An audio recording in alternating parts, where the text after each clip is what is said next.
The lab fell silent the moment Amanda Pierce's hand closed around Michael Thompson's throat. For 3 years, the single father had endured her harassment at MedTech Solutions, the public humiliations, impossible deadlines, cruel remarks about his daughter Sophie. But when Amanda found the Bronze Star medal in his desk drawer, something shifted. "Playing war hero, are we?" she sneered, gripping his collar as colleagues watched in shock. Michael went perfectly still, not submission, but the dangerous quiet of a trained soldier calculating force and distance. What happened next took exactly 2 seconds and changed everything Amanda thought she knew about the quiet man she'd been tormenting. But that's a story for people who understand that the most dangerous storms gather in silence. Some storms don't announce themselves with thunder. They gather in the quiet spaces between heartbeats, in the careful distance a man keeps from his past, in the way surgical hands move through mourning rituals that have become sacred. Michael Thompson's alarm never sounded at 6:15 because he was already awake, standing by the small kitchen window of their Lakewood apartment, watching empty streets while his mind wrestled with memories that refused to stay buried. Sleep had become a luxury he'd lost somewhere between Afghanistan and single fatherhood, replaced by vigilance that never quite turned off. 2 slices of whole wheat bread went into the toaster, crusts removed because Sophie wouldn't eat them. The green cup came down from the cabinet, never the blue one, because routine was the foundation upon which his daughter's world stayed steady. At 8 years old, Sophie possessed an uncanny ability to sense the emotions her father tried to hide, her autism giving her supernatural perception for reading the emotional weather of adults. "Daddy's up early again," came her voice from the doorway, careful and knowing. "Just making sure everything's ready for my best girl," Michael replied, kneeling to smooth down the cowlick that never stayed in place. The Bronze Star medal sat hidden in his desk drawer at work, beneath quarterly reports and safety protocols. He'd earned it pulling 3 soldiers from a burning Humvee while his own shoulder was fractured and his hearing was gone in one ear. But that was Dr. Michael Thompson, combat medic, someone he'd known once but could no longer find in the mirror. At MedTech Solutions, Michael moved through his morning routine with precise efficiency. The laboratory was his sanctuary, where competence mattered more than conversation, where careful protocols created their own kind of order. He arrived 15 minutes early, prepared coffee for the team, and settled into comfortable anonymity among test tubes and data sheets. His colleagues respected his quiet competence without demanding explanations. They didn't know about the surgical training that made his hands so steady, or the military experience that made him unconsciously position himself near exits and catalogue potential threats in everyday objects. "Morning, Mike," Jessica Walsh called from across the lab, her young face brightening. At 25, she reminded him of the medical students he'd once mentored, back when Dr. Michael Thompson had been more than a memory. The morning proceeded with usual efficiency until clicking heels announced Amanda Pierce's arrival. She'd been a lab manager for 3 weeks and had already transformed what had once been a collaborative workspace into something resembling a surveillance state. Michael kept his head down as she made her rounds, but her footsteps approached his station with predatory intent. "Thompson." Amanda's voice cut through the lab's gentle hum like a blade. "I need to see your equipment logs from yesterday." Michael offered the forms with respectful distance he'd once used with superior officers who hadn't earned their rank through competence. Amanda's perfectly manicured fingers snatched the clipboard, scanning with the intensity of someone looking for ammunition rather than information. "This centrifuge calibration shows completion at 4:47, but protocol requires 15-minute stabilization. You logged completion too early." The accusation hung in the air like smoke. Around them, the lab went quiet in the way spaces do when predators hunt. Everyone suddenly busy, eyes down, ears open. "The stabilization period was completed, ma'am. The timestamp reflects documentation completion, not process completion." Michael's voice remained level, giving no hint of calculations running through his mind. Distance to exits, witness positions. The way Amanda's stance suggested someone used to intimidation, but unfamiliar with actual confrontation. "Are you questioning my understanding of laboratory protocols?" Amanda's voice rose just enough for everyone to hear. Michael met her eyes with the steady gaze of someone who had faced actual threats in places where stakes were measured in lives rather than quarterly reviews. "No, ma'am. I'm explaining the documentation process as I understand it." The silence stretched like wire under tension. Something flickered in Amanda's expression.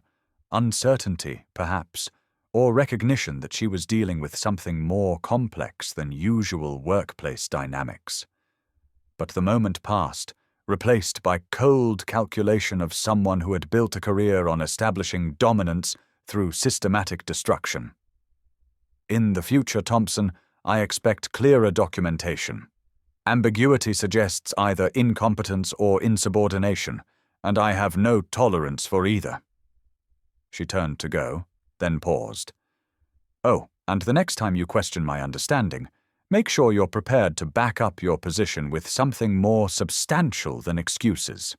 As Amanda's footsteps receded, the lab slowly returned to normal rhythm, but something had changed.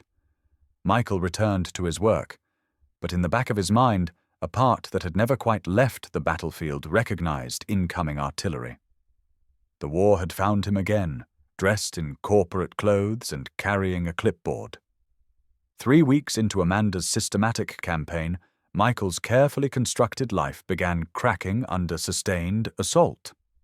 The harassment escalated methodically. Public corrections for imaginary mistakes, impossible deadlines, cruel remarks about his obvious inability to manage personal life. But it was the weekend shifts that cut deepest, forcing him to miss Sophie's therapy appointments for the first time in 3 years. "Why can't you come to my appointments anymore?" Sophie asked one evening, her dinner barely touched. The question came in the flat tone she used when her world had shifted beyond her ability to process change. Michael reached across their small kitchen table to take her hand. "Daddy's work schedule changed, sweetheart, but I promise I'll find a way to make it work." Sophie studied his face with intensity of someone who had learned to read emotional weather patterns for survival. "Are you sad about work?" The question hit like a physical blow, not because it was unexpected, but because it was so perceptive. "Sometimes work is hard," he admitted.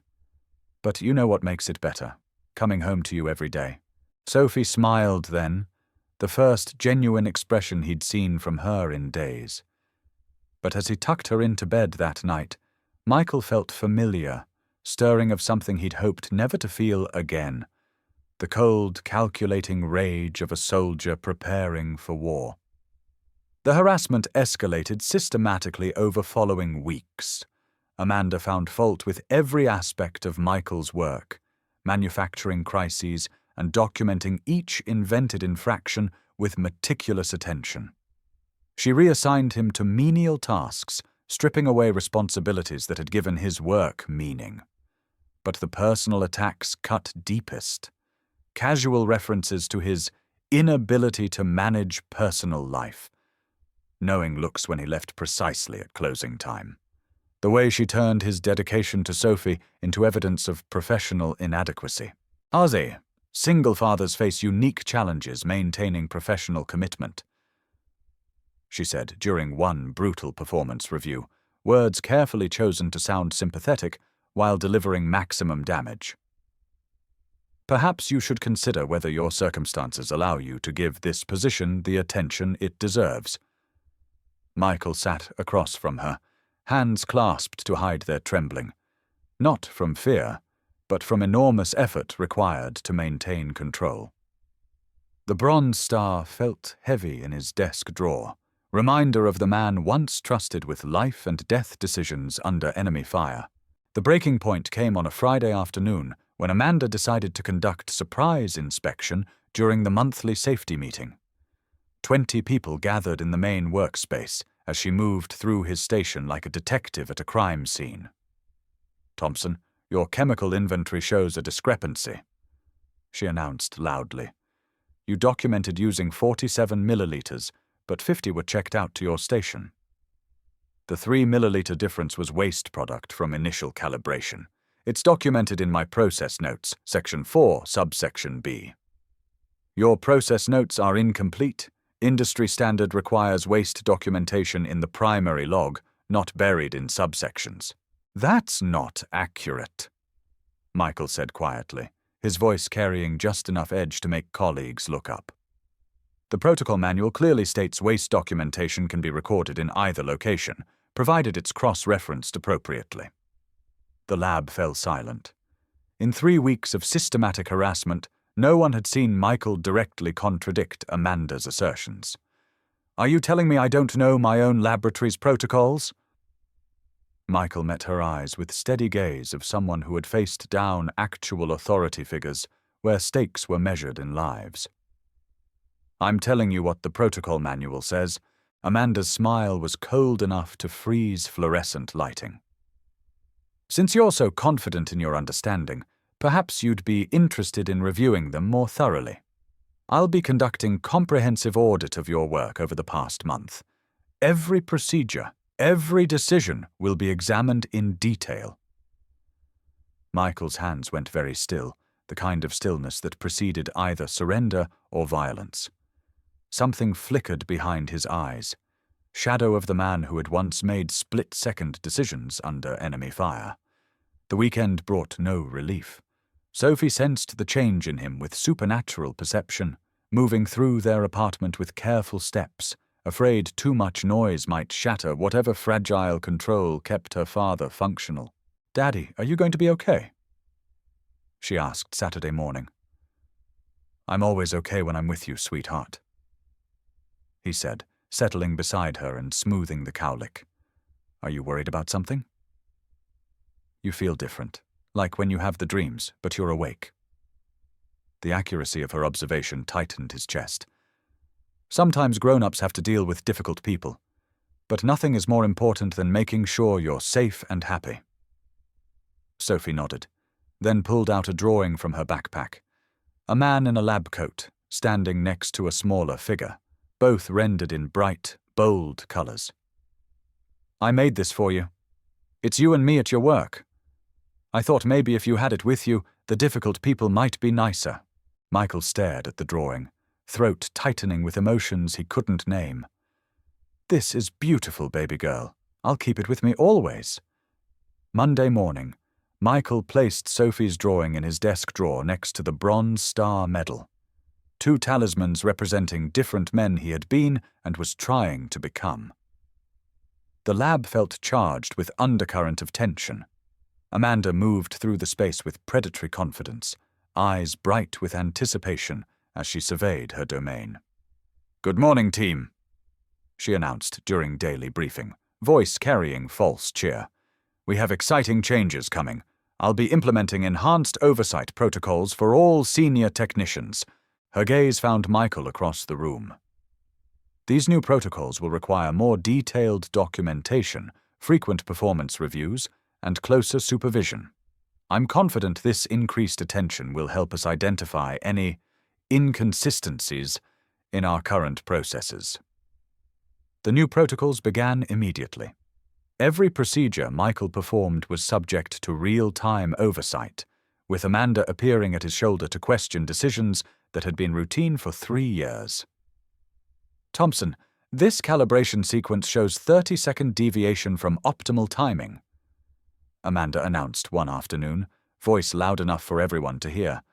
"Can you explain why you chose to deviate from established protocol?" "The deviation was necessary to account for ambient temperature fluctuations. The equipment manual specifically recommends timing adjustments under current conditions."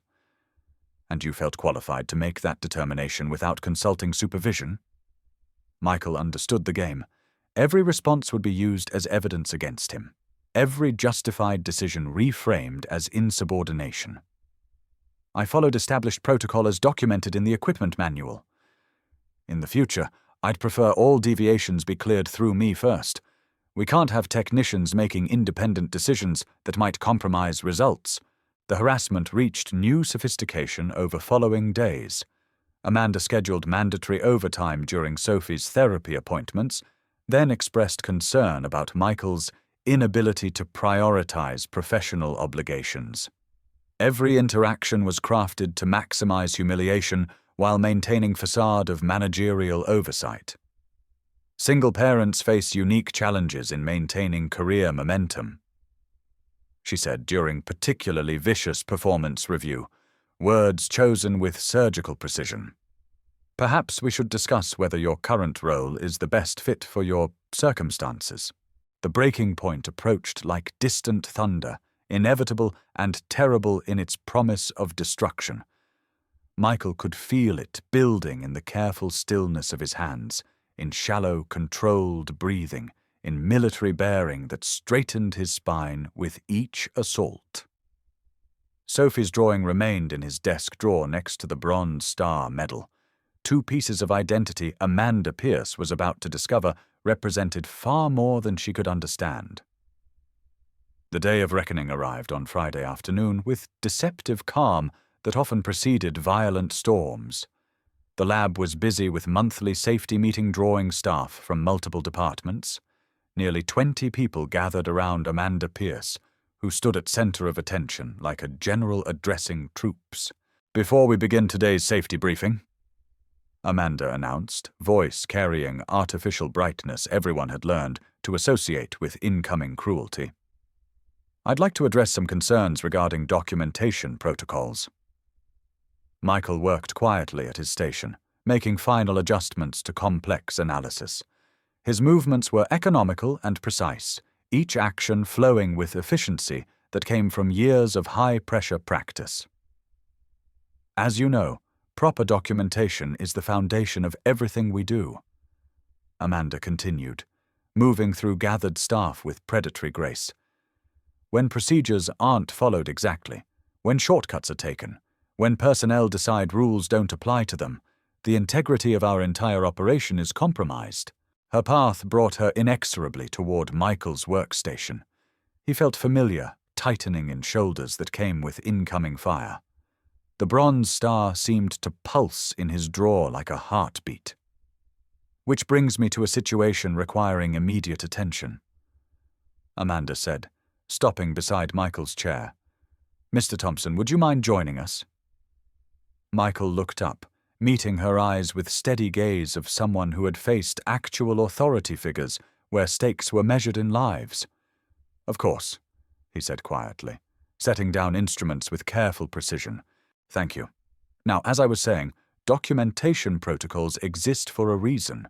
When someone takes it upon themselves to personalize their workspace in ways that violate company policy, it creates precedent that undermines professional standards." Michael felt something cold settle in his chest as Amanda reached toward his desk drawer. The same icy calm that had descended during firefights when time slowed, and every detail became crystal clear. "Well, well," Amanda said, false surprise in her voice as she pulled open the drawer. "What do we have here?" Her first discovery was Sophie's drawing, bright colors looking fragile in her predatory grasp. She held it up for everyone to see, expression mixing mockery and triumph. "Haha, how touching! A little girl's fantasy about her daddy being some kind of hero." She turned the drawing so everyone could see Sophie's rendering of her father as tall, strong figure in lab coat, innocent pride in every crayon stroke now exposed to public ridicule. Michael's breathing became shallow and controlled. The same pattern he'd used in combat when staying calm meant difference between life and death. Around the lab, colleagues shifted uncomfortably, recognizing cruelty, but unsure how to intervene. But Amanda wasn't finished. Her hand delved deeper, emerging with the Bronze Star medal that Michael had hoped never to display again. The metal caught fluorescent lighting as she examined it with clinical interest. "And what's this? Playing dress-up soldier, are we, Thompson? Let me guess, You bought this at a surplus store to impress people with your imaginary military service? The words hit the room like physical blow, stunning everyone into absolute silence. Michael went perfectly still, not stillness of submission, but dangerous quiet of trained soldier who had just watched an enemy cross a line from which there could be no retreat. Actually, Amanda continued, warming to her theme, this explains so much about your attitude problem. All this time I thought I was dealing with insubordinate employee, but it turns out I'm dealing with someone who thinks his fantasy military service makes him special. Michael's hands began to shake. Not from fear, but from enormous effort required to maintain control as something primal stirred in depths of his consciousness. The bronze star represented more than personal recognition. It was symbol of 3 soldiers who had gone home to their families, because he had been willing to risk everything. You know what the really sad part is? Amanda's voice took on cruel edge of someone enjoying destruction. This poor little girl actually believes her daddy is some kind of hero, when reality is he's just another washed-up wannabe who couldn't cut it in the real world. The sound of paper tearing cut through silence like a scream. Michael watched in frozen horror as Amanda casually ripped Sophie's drawing in half, bright colors separating a long jagged line that seemed to tear something vital inside his chest. Maybe, Amanda said, dropping pieces to floor with theatrical contempt. It's time someone taught this little girl the truth about her loser father.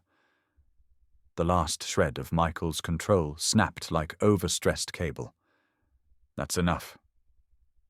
The words came out quiet and level, but carried the kind of authority that made everyone freeze in recognition of imminent danger. Amanda turned toward him, with triumph blazing in her eyes, perhaps thinking she had finally provoked the breakdown she'd worked toward for weeks. But what she saw in Michael's face made her take involuntary step backward, not helpless rage of defeated employee, but cold, calculating assessment of someone trained to neutralize threats with surgical precision. "Excuse me?" she said, but her voice had lost predatory confidence.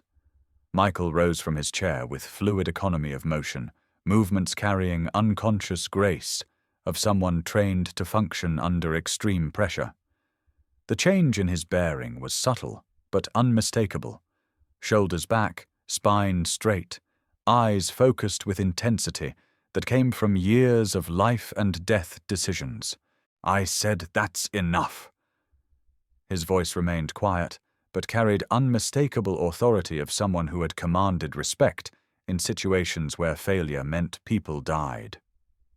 Amanda's face flushed with anger at what she perceived as direct insubordination.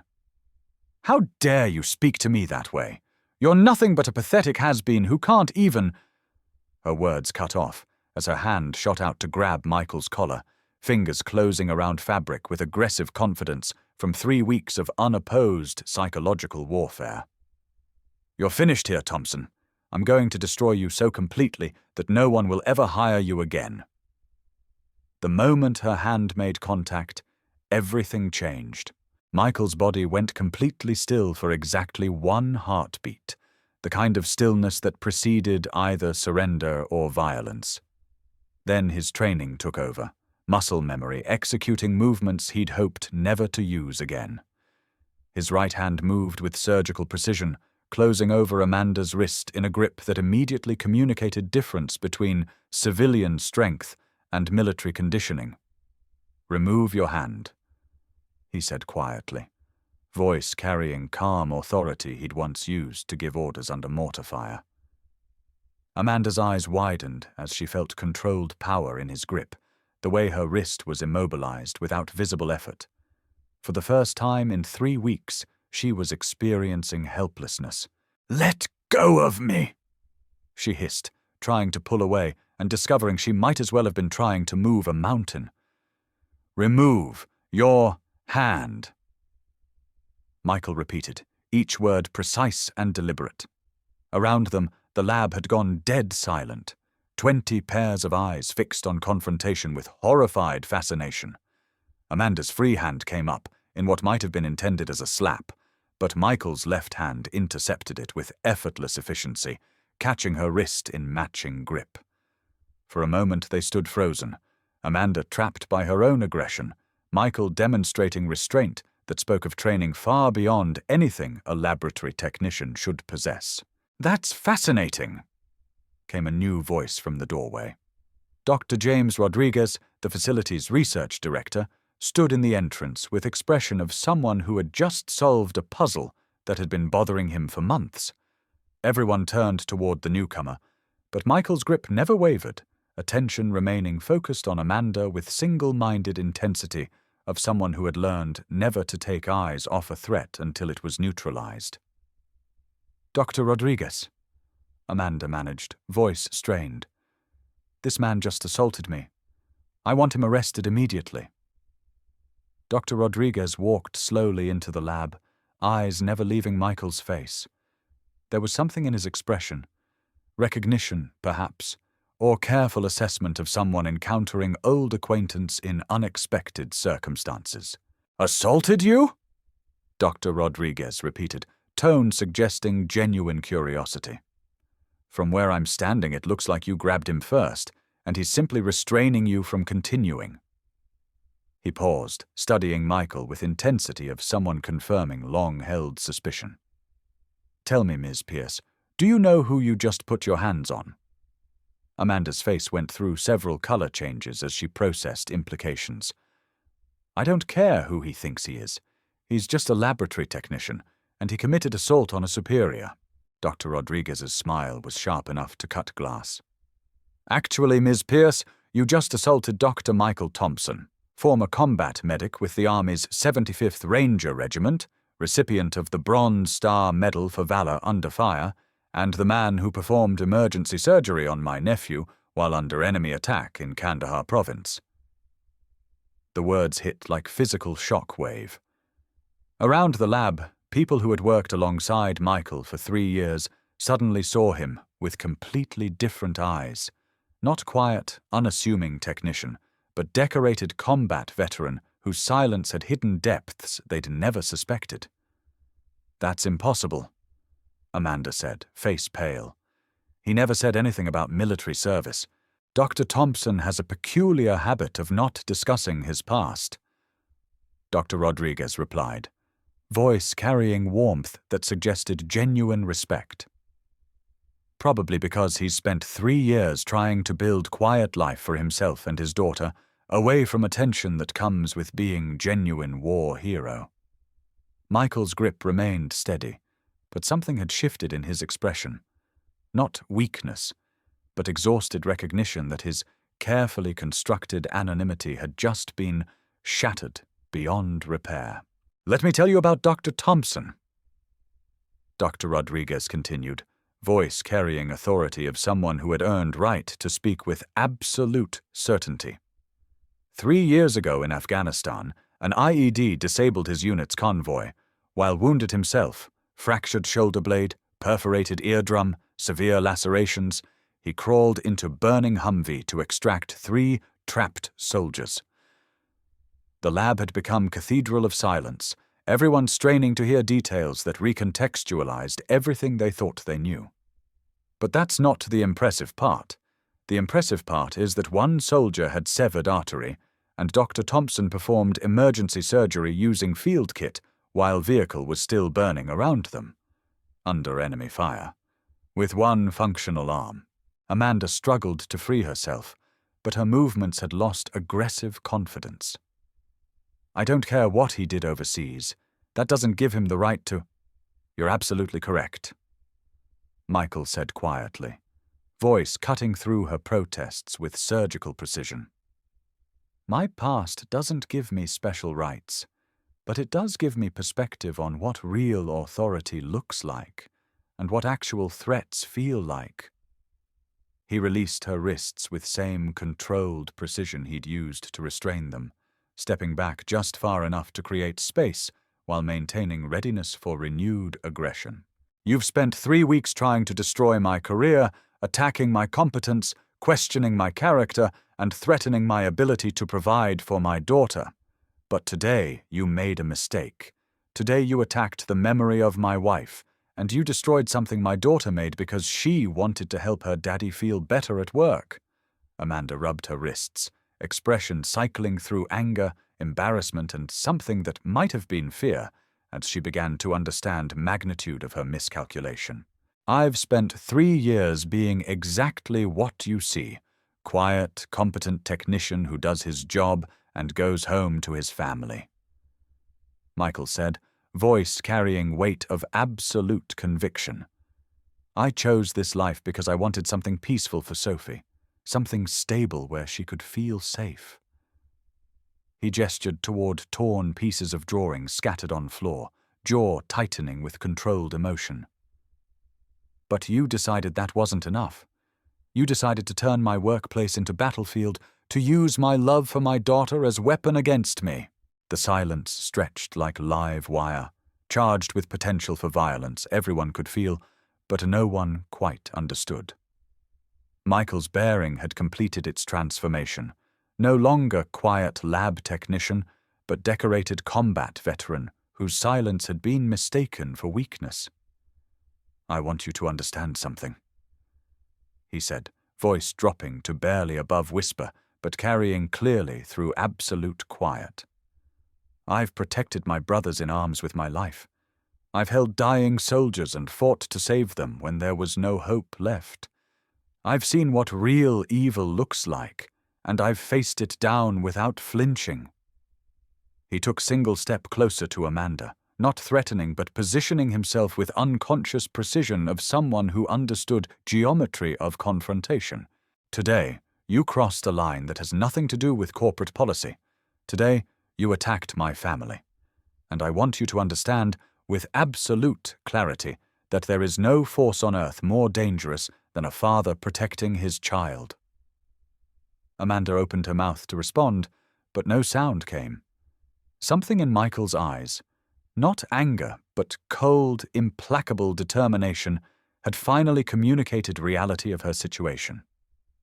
"Dr. Thompson," Dr. Rodriguez said quietly, voice carrying both respect and concern, "I think we've established the point." Michael's eyes never left Amanda's face, but he nodded once, sharp acknowledgement of boundaries that still mattered. Amanda Pierce was escorted from the building 30 minutes later, her termination processed with efficiency, typically reserved for security threats. Her career in pharmaceutical research ended that afternoon, word of her conduct spreading through professional networks with viral speed that characterized stories of spectacular professional self-destruction.